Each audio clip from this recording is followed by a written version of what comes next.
Eu sou a professora Renata, aqui da Escola Gerson. Estou aqui com o jornalista César Silva e ele já escreveu 3 livros sobre Votorantim, então eu vou pedir que ele fale um pouquinho dessa história, dessa relação com Votorantim.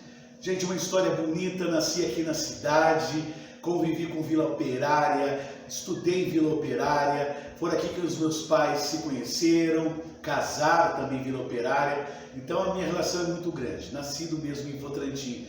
Como história, posso dizer, além de ser jornalista, fiz uma pós-graduação, mas sobre história dizer que tenho 3 livros e hoje sou detentor da cadeira de historiador da Academia Municipal, a Academia Votorantinense de Letras, Artes e História. Muito bem. Eu estou com algumas perguntas que surgiu de um anseio dos próprios professores por fazer o jornalzinho, falar um pouco da história de Votorantim, então surgiram muitas curiosidades e muitas dúvidas. Então a primeira, como nasceu a cidade de Votorantim? Votorantim, ela tem uma vocação operária, industrial. Naturalmente, antes de vir a primeira fábrica, que é a fábrica de Chitas, que originou a fábrica, que é a fábrica mãe do Grupo Votorantim. Então, antes disso, claro que já estava um pouquinho povoada, né? Mas não tinha, de fato, ali aquele grande vilarejo que se tornou distrito, que se tornou cidade. Mas Votorantim, de fato, se desenvolveu a partir da fabricação de chitas, que se tornou uma fábrica de tecidos, onde hoje é fiação alpina, mas antigamente era a fábrica da sociedade, vamos resumir, SA, Sociedade Anônima Indústrias Votorantim, agora sim. Muito bem. Por que deram o nome de Votorantim? É uma história bonita, né? Votorantim vem do Tupi-Guarani, significa cascata branca. Então, naturalmente, nós tínhamos aqui, e ainda tem, obviamente, mas naquela época tinha uma grande formosura. Hoje a nossa Cachoeira da Chave está judiadinha, não está tão bonita, não tem tanta estrutura para receber os turistas. Mas no passado recebeu a presença de Dom Pedro com sua comitiva. Na época foram para Salto, ali naquela região de Itu, berço da República, e ali veio a informação para ele: olha, tem uma bela cachoeira com um salto gigantesco, é a Cascata Branca, Votorantim. Foi dessa maneira que aconteceu. A Cascata Branca é Votorantim e é o nome da nossa cidade. E qual foi a primeira vila a ser formada em Votorantim? Vila propriamente é vila operária. O que nós tínhamos muito eram chacras. Nós tínhamos aí casas que elas existiam, mas de chacreiros, e que realmente tinha os pomares, tinha as plantações de laranja, de mexerica, mas mesmo vila foi a partir da introdução das vilas operárias, com a fábrica de tecidos Votorantim. Precisava ter os operários morando do ladinho do portão principal da fábrica. E com isso surgiu, por exemplo, vilas como nós tivemos o Bairro da Chave, tivemos a Barra Funda, tivemos outras vilas operárias. Aqui, por exemplo, o Votocel, a partir de 1948, do lado da fábrica Votocel.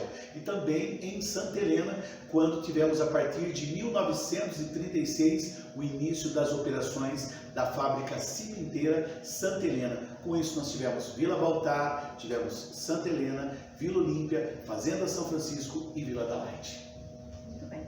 Falando ainda dessas vilas, como surgiram os nomes das vilas operárias? Olha, Vila Baltar é uma referência a Portugal, até porque o proprietário, ele que é um imigrante português, nós tivemos aí, por exemplo, o Antônio Pereira Inácio. Então, Baltar tem a ver, por exemplo, com a localidade onde ele nasceu. Era devoto de Santa Helena, por isso surgiu o nome Santa Helena. São Francisco já era conhecido como uma região ali onde apareceram os primeiros moradores também, então justifica. Vila da Laite, naturalmente, é uma referência, que era uma vila operária, é uma referência à empresa de energia da época, a primeira, praticamente, se não for a primeira empresa de energia que explorava energia no país. Então, temos aí o Bairro da Chave, porque tinha uma chave também para controlar o fluxo de bondinhos, tá? Então por isso que tem uma chave, ele tem até hoje, mas está desativado. E Barra Funda também uma referência a um local que era ali, de fato, um vale ali. Por que Votorantim ficou conhecida como a capital do cimento? Capital do cimento é uma referência à grande produção cimenteira aqui na cidade. Isso foi consequência do surgimento da segunda empresa do Grupo Votorantim aqui na cidade de Votorantim. Então nós chegamos, inclusive, a ter uma grande produção que era até mesmo exportada para países vizinhos aqui de Votorantim. Graças à fábrica cimenteira que é Santa Helena, a Votoran, nós chegamos a ter aí o sétimo, podemos dizer, o sétimo maior orçamento do estado quando de fato Votorantim se emancipou, ou seja, a cidade era muito pequenininha, mas recebia recursos. Os valores que chegavam vindo como impostos para Votorantim eram valores consideráveis, por isso, proporcionalmente ao número de habitantes, era o sétimo maior orçamento no estado de São Paulo. E atualmente, como Votorantim se destaca na região? Hoje Votorantim tem uma economia diversificada.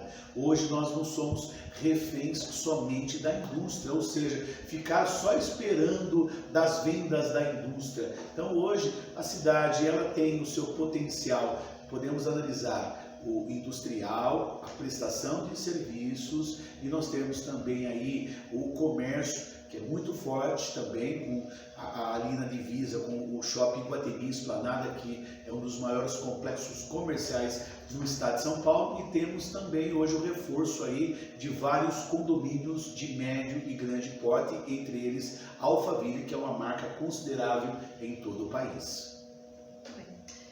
Votorantim tem duas datas comemorativas, né? Uma em março e uma em dezembro. Qual a explicação?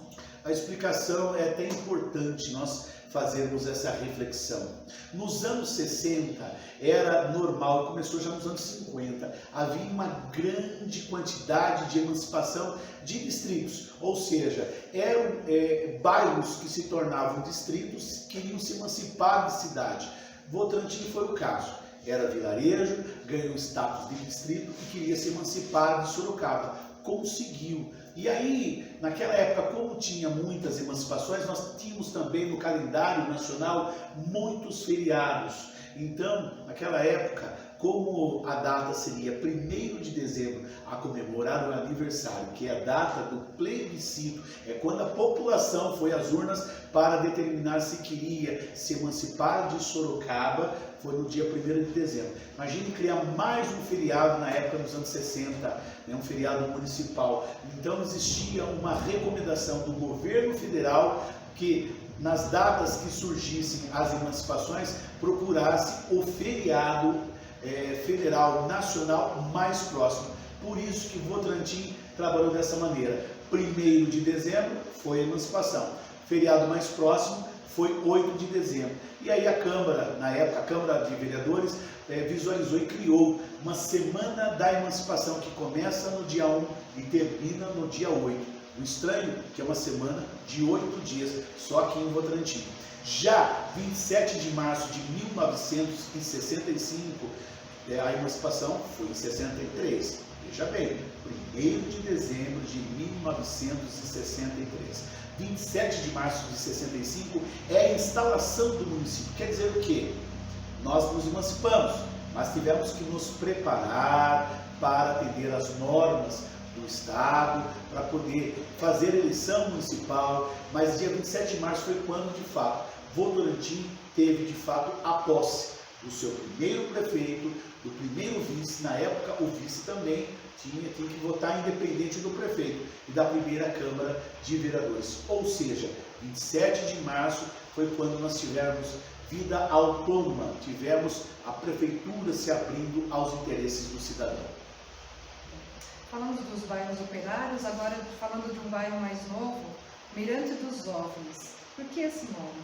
Esse nome é porque é um local ali que você tem uma visão privilegiada de outras pontas da cidade, e ali criou-se uma cultura, né? Aquele folclore popular dizendo que ali aparecia algumas figuras estranhas lá nos céus, né? Mas você pode perguntar para qualquer morador ali do Jardim Mirante dos OVNIs, que é ali na região ali do Vossoroca, próximo da Vila Domingues, nunca ninguém viu nada diferente, anormal. Porém, nós temos, por exemplo, relatado em livro do Tite Paraná, o Cascata Branca, de Votorantim, ex-vereador. Ele relata que ele teve uma visão de um OVNI, um objeto não identificado, que viu no Mirante, do Mirante foi lá por Rio Acima, e aí, inclusive, daí teve um contato com o disco voador.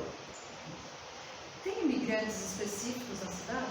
Olha, nós tivemos algumas referências. Antônio Pereira Inácio, português. Então, nós tivemos aí um pouco da arquitetura portuguesa na cidade, e ele se inspirou, inclusive, também em imigrantes que vieram como mão de obra para trabalhar na primeira fábrica, a fábrica de tecidos Votorantim. Então, recebeu na época os ingleses. Por isso que na Barra Funda nós temos ainda algumas fachadas de algumas casas no estilo colonial, com os tijolinhos à vista, ali mostrando ali aquela região lá da Inglaterra, da Manchester, aquela coisa toda, né? Então ali era para fazer com que os técnicos ingleses, quando vieram para construir, estruturar os teares, que eram todos importados da Inglaterra, eles pudessem se sentir em casa, como se estivessem à vontade. Já nós tivemos também na Barra Funda os italianos, que ficaram na Barra Funda, era uma área um pouco mais pobre, mas era mão de obra ali, de fato, para tocar os teares. Então nós tivemos referências. Hoje é comum nós vermos muitos votorantinenses que têm sobrenome de origem principalmente italiana. Qual era a população indígena que vivia em Votorantim? A população indígena, existem relatos, mas são muito poucos. Por exemplo, nós vamos tomar um exemplo. Como eram muito poucos, nós temos um exemplo que é o cemitério dos índios, que é lá na região lá de Tupararanga, mas eram muito poucos. Não dá para dizer que aqui em Votorantim tinha tribo, não. O que acontecia muito é que tinha as expedições dos bandeirantes para desbravar o interior do país. E passavam, na verdade, eles passavam aqui por Votorantim. E uma referência ali onde hoje é a Capela da Penha, era um ponto de descanso. Porém, como eles estavam ali carregando pesos, em longas caminhadas ali, o que acontecia? Muitas vezes era difícil, eles faleciam. E ali o local para enterrar esses indígenas se tornou cemitério, ali o cemitério dos índios, que fica ali no bairro do Carafá. Certo. Então não dá para dizer que ainda há indígenas ou descendentes de indígenas? Não há possibilidade, tá? Nós não tivemos tribo morando aqui na região, aqui pelo menos em Votorantim. Foi encontrado algum fóssil, objeto, vestígios arqueológicos? Em relação ao... não, isso não, né? Em relação ao pré-histórico, não. Em relação aos indígenas, aí sim foram localizados ali no cemitério, porque daí muitas vezes não tinha urna funerária, eram enterrados, por exemplo, em vasos, por exemplo, né? Então as cruzes eram cruzes já diferentes. Então ali de fato ficou comprovado que tinha referência indígena, ali portanto nesse cemitério indígena no bairro do Carafá. Ouvi dizer que a Avenida 31 de Março é, na verdade, uma rodovia e não uma avenida. Isso condiz com a realidade? Isso procede. Não é uma avenida municipalizada, ou seja, de responsabilidade da prefeitura. Tá? Então, ela faz parte do acesso 103 da SP-79, portanto, rodovia. Então, quem estiver aprontando no trânsito na 31 de março, além de correr o risco de levar multa de GCM, que é o Guarda Civil Municipal, Polícia Militar, também pode ser autuado por alguma infração de trânsito pela Polícia Rodoviária. Então isso é normal. E uma coisa muito interessante, porque a Avenida 31 de Março é uma das aberrações que nós temos em Votorantim. 31 de Março está associado ao golpe militar de 64. Isso quer dizer o quê? Que é uma homenagem ao golpe. Então, infelizmente, é uma data difícil, uma data muito ruim para nós que acreditamos na democracia, na responsabilidade do cidadão ativo na sociedade. Eu, particularmente, eu defendo e quero trabalhar isso para que Votorantim possa homenagear alguém que fez muito pela nossa história. Aí é uma outra situação, um outro momento, mas nós precisamos tirar este nome de Avenida 31 de Março. Com o crescimento do município, quantos bairros há em Votorantim? Urbanos, rurais? Olha, não dá para dizer propriamente, porque é o seguinte, o que nós temos? Nós temos, vamos fazer a reflexão, vilas que pertencem a jardins, que pertencem a bairros. Hoje, por exemplo, Votorantim, o mapeamento tem hoje vilas com apenas duas, três ruas.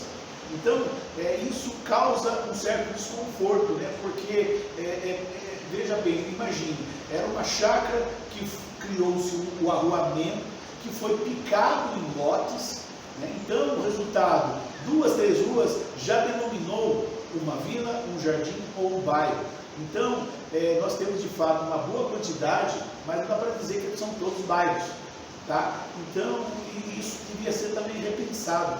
Eu digo por base, por exemplo, aqui próximo do Parque São João, onde está sediada a escola, nós temos bairros pequeníssimos. Jardim Palmira só tem 2 ruas, Jardim Simone só tem 3 ruas, Alto da Mini só 2 ruas. Isso gera dificuldade, principalmente para os entregadores de mercadorias que não conhecem essa localidade. Qual o significado do nome quilômetro 8? Quilômetro 8 é uma referência à distância de Sorocaba. Então, naturalmente, esse acesso 103 da SP-79 que estamos a dizer é uma rodovia. Então, pensar centro de Sorocaba e de lá para cá, a distância. Quando alguém fala assim, os mais antigos vão dizer, eu moro no KM 8, quer dizer, a 8 quilômetros de distância de Sorocaba. Por isso, um exemplo, aqui nós temos o rio Sorocaba, aqui, e aqui pode perguntar para os mais antigos, por exemplo, tem uma prainha chamada 10 para se banhar. Por que 10? Porque está no KM 10. A referência é isso. Se você observar, pegar o carro, de Sorocaba e vir para cá, vocês vão ver que tem loja.